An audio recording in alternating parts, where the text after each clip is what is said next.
Welcome to the Goose Hollow Capital Weekly Market Update. In this edition, we'll recap recent events, preview what's on the horizon, and share some interesting charts and market price action that caught our attention. This was Central Bank Week. So we start with a table showing central banks adjusting their monetary policies above. For instance, in Europe, the Swiss National Bank has reduced interest rates twice in 2024. The European Central Bank and Riksbank have made one rate cut each. The Bank of England hasn't yet lowered rates.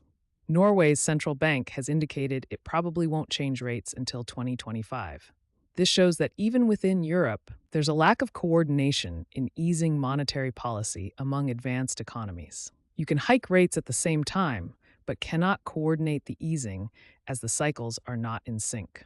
As policy divergences develop, the currency markets start to get interesting, as some central banks are cutting while others are on hold or even hiking, such as Bank of Japan this week.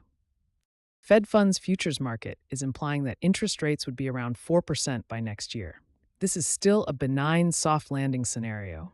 The two outcomes we should consider are 1, a bigger slowdown due to exogenous shocks, including a blowup in CRE market or in private credit, or 2, we get an acceleration in inflation, which causes Fed to not cut interest rates much due to changes in fiscal or trade policy. We focus on potential changes in policy next. In the table above, we see the policy shifts under the previous Trump administration, which led to a meaningful rotation in the markets. A lot of what can be done policy-wise, including on taxes, depends on having a Senate and House majority. However, one area where the president can enact policy is around trade policy. As the chart above shows, the goods trade balance has shifted from negative $600 billion to over $1 trillion in the last 10 years. In order to address this unbalanced trade, President Trump has floated the idea of a 10% tax on all imports from all countries, as well as a tax of as much as 60% on everything that comes from China. Former Trump trade officials have spoken of intensifying the Biden administration's limits on technology exports to China and seem keen to move beyond de-risking economic ties with Beijing toward a full decoupling.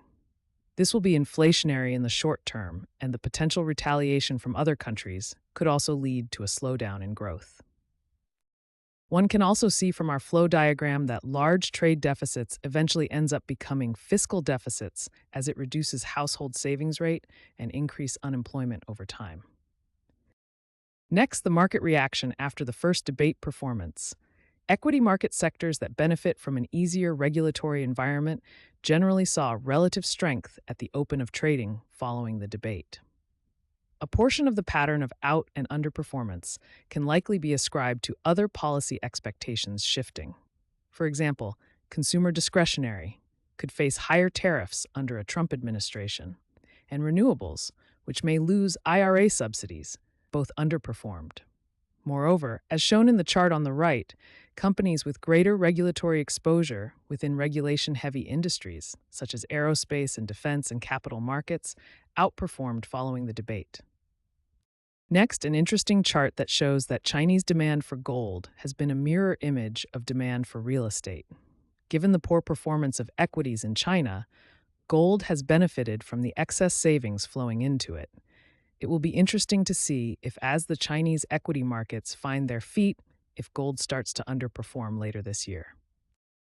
Our final chart that caught our eye was the delinquency rates of agency mortgages in comparison to CMBS and banks. Agency mortgages behaved better during previous recessions' growth slowdowns. We continue to like agency mortgages in our portfolio. Thanks for watching our weekly update, and we will be back next week. This material is intended for information purposes only and does not constitute investment advice, a recommendation, or an offer or solicitation to purchase or sell any securities to any person in any jurisdiction. The opinions expressed are as of July 2024 and are subject to change without notice. This information is not intended to be complete or exhaustive, and no representations or warranties, either express or implied, are made regarding the accuracy or completeness of the information contained herein. This material may contain estimates and forward-looking statements, which may include forecasts and do not represent a guarantee of future performance.